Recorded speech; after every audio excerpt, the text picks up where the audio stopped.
부처님, 저는 혼자 있는 시간이 너무나 평화롭고 편안합니다. 친구 없이 지내는 것이 전혀 외롭지 않고 오히려 자유롭습니다. 그런데 사람들에게 친구가 없다고 말하는 것이 조금은 창피한 마음이 듭니다. 남들이 저를 이상하게 보거나 사회성이 부족하다고 평가할까 봐 두렵습니다. 이 창피함이라는 감정은 어디에서 오는 걸까요? 타인의 시선에서 벗어나 저의 평화를 온전히 지킬 수 있는 방법을 가르쳐 주십시오. 그대의 마음속 깊은 평화와 그 평화를 가로막는 작은 고민이 느껴지는구나. 보아라, 저 고요히 타오르는 촛불을. 촛불은 바람이 불어오면 흔들리지만 바람이 멈추면 다시 고요히 빛을 내지 않느냐. 네, 그렇습니다. 그대 혼자 있는 평화는 촛불의 고요한 불빛과 같다. 그리고 사람들의 시선에 대한 창피함은 잠시 불어오는 바람과 같다. 그 바람은 그대의 불빛 자체를 끄지 못하지만 그 불빛을 흔들리게 만들 수는 있다. 창피함은 그대의 본질적인 외로움에서 오는 것이 아니라 타인이 정해놓은 친구는 많아야 한다는 사회적 기준이라는 바람 때문에 생겨난 것이다. 그 바람에 휘둘려 그대의 고요한 불빛을 잃을 필요는 없다. 사회적 기준 때문에 제가 제 자신의 평화를 의심하는 것 같습니다. 제가 잘못된 걸까요? 그대는 전혀 잘못되지 않았다. 보아라, 저 넓은 숲을. 숲에는 많은 사람들이 다니는 넓은 길이 있지만 어떤 이는 굳이 혼자서만 다닐 수 있는 작고 고요한 오솔길을 걷기를 즐겨하지 않느냐? 오솔길이요. 그렇다. 대부분의 사람들은 넓은 길이 편하고 안전하다고 믿지만 그대는 자신에게 맞는 고요한 오솔길을 찾은 것이다. 그 길이 옳고 그름의 문제는 아니다. 그대가 그 길을 걸으며 평화롭다면 그것으로 충분하다. 넓은 길을 걷는 사람들이 그대의 오솔길을 보고 이상하다고 말할지라도 그들의 말은 그저 그들이 그대의 길을 이해하지 못하는 것일 뿐이니 그대의 발걸음을 멈추거나 부끄러워하지 마라. 하지만 제 주변 사람들은 친구들이 많아 보이고 그 모습이 더 행복해 보여서 저도 모르게 비교하게 됩니다. 그대의 괴로움은 타인의 삶을 거울에 비춘 그림자로 보고 그 그림자를 부러워하는 착각에서 비롯된 것이다. 보아라, 거울 속 그림자는 화려하지만 그 그림자가 그 사람의 내면의 평화까지 담고 있지는 않지 않느냐? 그림자를 부러워했다니요?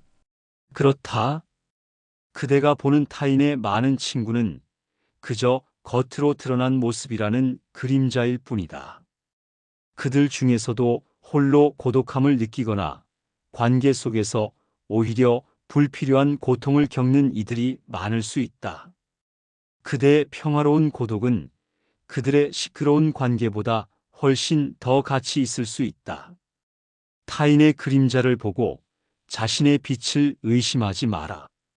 그대의 평화가 그대 자신의 진정한 빛이다. 친구 없는 나를 스스로 인정하고 당당해지려면 어떻게 해야 할까요?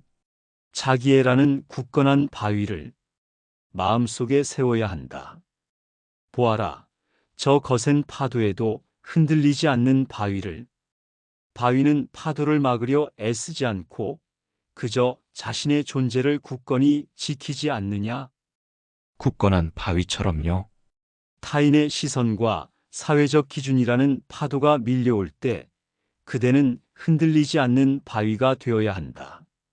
나는 혼자 있는 시간이 편안하고 내 삶의 주인이 바로 나 자신이다라고 스스로에게 굳건히 말해 주어라. 자기애는 타인의 평가를 두려워하지 않는 힘의 근원이다. 그대의 평화로운 고독을 스스로 인정하고 존중할 때 그 누구도 그대를 창피하게 만들 수 없다. 그들의 시선은 그들의 문제일 뿐 그대의 문제가 아님을 깨달아야 한다. 친구 관계에 대한 제 태도가 이기적인 것은 아닐까요? 사람들과 관계를 맺는 것은 의미 없는 일일까요? 관계를 맺는 것은 결코 의미 없는 일이 아니다. 하지만 진정한 관계는 필요에 의해 억지로 채우는 것이 아니다. 보아라, 저 샘물을. 샘물은 스스로 맑고 충만하기 때문에 누군가 목마를 때 기꺼이 물을 나누어 줄 수 있지 않느냐. 스스로 충만해야 한다는 말씀이시군요. 그대가 혼자 있는 시간에 충만함과 평화를 얻는다면 그대는 이미 마르지 않는 샘물과 같다. 억지로 관계를 맺으려 애쓰기보다 그대의 평화를 더욱 깊게 만드는 데 집중하라. 그대가 스스로 충만하고 행복할 때 진정으로 의미 있는 인연은 자연스럽게 그대의 맑은 샘물을 찾아 찾아들 것이다. 관계는 양이 중요한 것이 아니라 그 질과 깊이가 중요하다. 이제 이 창피한 마음을 내려놓고 제 삶을 온전히 사랑해야겠습니다. 그대의 깨달음이 곧 자유로 가는 길이다. 보아라, 저 하늘에 떠가는 구름을. 구름은 그 어떤 형상에도 얽매이지 않고 바람에 따라 자유롭게 움직이지 않느냐? 구름처럼 자유로워져야 한다는 말씀이시네요. 그렇다. 그대 또한 친구가 많아야 한다는 사회적 기준이나 창피함이라는 감정에 얽매이지 말고 구름처럼 자유롭게 그대의 삶을 살아가라. 그대의 행복은 오직 그대 자신의 내면에서 비롯된다. 타인의 시선은 그저 지나가는 바람일 뿐이니 그대의 평화라는 촛불을 굳건히 지켜라. 그대가 온전히 자신일 때 진정한 평화를 얻게 될 것이다. 그대여, 모든 고통은 마음에서 비롯되니 그대의 마음을 다스려 평화로운 삶을 살아가라. 그리하면 그대의 삶에 진정한 행복이 깃들 것이다. 부처님의 깊은 가르침에 감사드립니다. 이제 제 평화로운 고독을 존중하며 타인의 시선에 대한 창피함을 내려놓고 제 삶을 사랑하겠습니다. 이 가르침이 제 삶의 등대가 될 것입니다.